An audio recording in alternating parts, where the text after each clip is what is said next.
Nobody talks about the waiting. Every war movie skips it. Every history book compresses it. We remember the battles because battles make sense as stories. Beginnings, endings, someone wins. But the waiting had none of that. Just time. Shapeless, unresolved time. The same mud, the same sky, the same silence, day after day, with no way of knowing what any of it was building toward. Military historians have a statistic most people struggle to sit with. The average frontline soldier in World War I spent roughly 90% of his time doing absolutely nothing. Not fighting, not recovering, waiting. And here's what makes that disturbing. Modern psychology has found that uncertainty is harder on the human brain than pain. Researchers at University College London discovered that people who knew they would receive an electric shock stayed calmer than people who didn't know whether they would. The brain would rather suffer than not know. Soldiers didn't live inside that uncertainty for a day. They lived inside it for years. The question everyone asks about war is wrong. We ask how they survived the fighting. We should be asking how they survived the waiting. Because the fighting had a beginning and an end. The waiting was forever, and forever, without structure or meaning, does something to a person that combat often doesn't. It quietly takes them apart.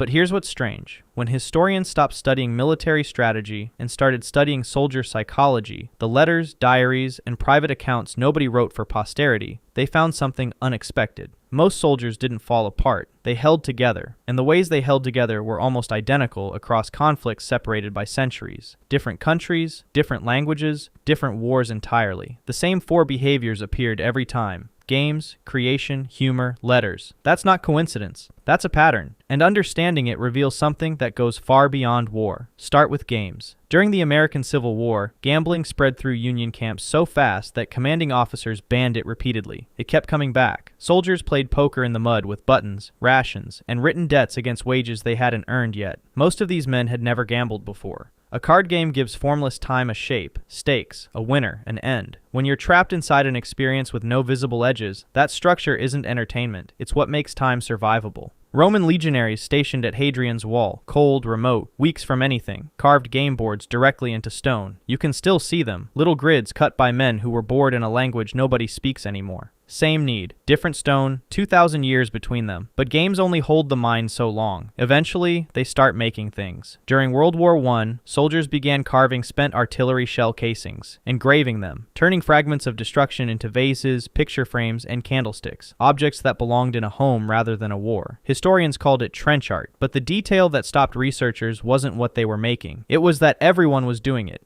German soldiers, French soldiers, British soldiers, men on opposing sides with no communication between them, independently doing the identical thing. When the same behavior emerges across cultures with no contact between them, it stops being cultural. It becomes biological. The brain, when it cannot act outward, turns inward and produces. It builds when building is the only form of control left. And this is the point where the story stops being about soldiers. Because the war didn't create this mechanism. It only made it visible. Strip a human being of distraction, agency, and certainty about tomorrow, and the same response emerges across history and across centuries. The need to make something, to leave a mark that says, I was here, and I was more than this situation. That drive didn't come from war. It came from being human. But neither the games nor the art was the most psychologically significant behavior. That was the humor. Dark humor has always existed inside military culture. Jokes about death, incompetent officers, and the absurdity of the situation. For a long time, people read that as damage, something broken leaking out. Viktor Frankl saw it differently. The psychiatrist who survived Nazi concentration camps identified humor as one of the only genuine tools the mind has to maintain freedom inside powerlessness. He made a deliberate pact with a fellow prisoner. Find one dark joke per day, not to feel better,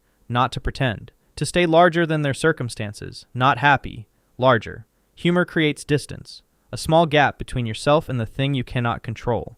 In that gap, something essential survives. Not hope necessarily, just the part of you still watching, still separate from what's happening to you. That gap is where identity lives. Every military culture across history developed this independently. The jokes were always different. The function was never different. And here's where it stops feeling historical. The dark humor in group chats late at night.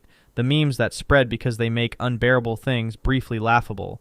The comment sections where people joke about dread because nobody knows how to address it directly. That's a survival mechanism older than any war finding a new medium. The form changed. The function stayed identical. Then there's the last behavior, the quietest one. They wrote letters, not about the war, about ordinary things. What the food tasted like, a dog near the camp, a memory that arrived without reason, a tree in the yard at home they were struggling to picture clearly. When historians analyzed wartime correspondence for psychological content, the finding was striking. The letters almost never mentioned battle. From men who had seen things that would stay with them for the rest of their lives, the content was overwhelmingly small, domestic, ordinary. Writing a letter in conditions that might kill you tomorrow is a specific act. It says, I have a life beyond this. I am not just a body inside someone else's war. The small details weren't filler, they were evidence. A Roman soldier in Egypt wrote home to his mother. He was fine. He hoped she'd received his last letter. He mentioned the heat. A Union soldier in Virginia wrote to his wife about a tree in their yard. He couldn't quite picture anymore. 2,000 years apart. The same letter, because what they needed wasn't communication. It was confirmation, reaching toward another person as proof that they existed and that someone knew it. Survival is not the same thing as living. The letters were how they reminded themselves of the difference. And now the pattern completes itself. Games to give time a shape, creation to preserve agency, humor to maintain distance, letters to confirm that existence meant something. Not luxuries, not strategies invented under pressure.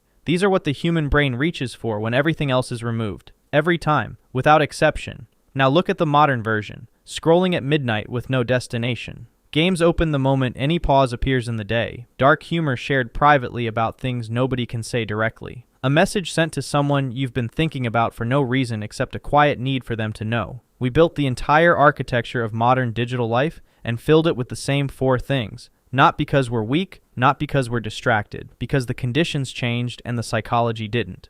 We are sitting inside uncertainty we cannot resolve, reaching for the same things humans have always reached for when the waiting becomes too large to carry alone. A soldier in 1917 bent over a shell casing in the dark, carving something the person he loved might one day hold. Was reaching for the same thing you reach for when you make something, share something, or message someone late at night for no reason you could easily explain. Evidence that existing means something. They found it in the mud, in the cold, in conditions that should have made meaning impossible. And they found it anyway. The century changed. The psychology didn't move. Maybe that's the most quietly devastating thing about being human. Not that we suffer, not that we wait, but that even at the edge of everything, something in us keeps insisting. In the games, in the things we make, in the jokes that shouldn't be funny but are, in the letters sent toward people we weren't sure we'd ever see again. Not because any of it solved the problem, because it was the only thing that felt true.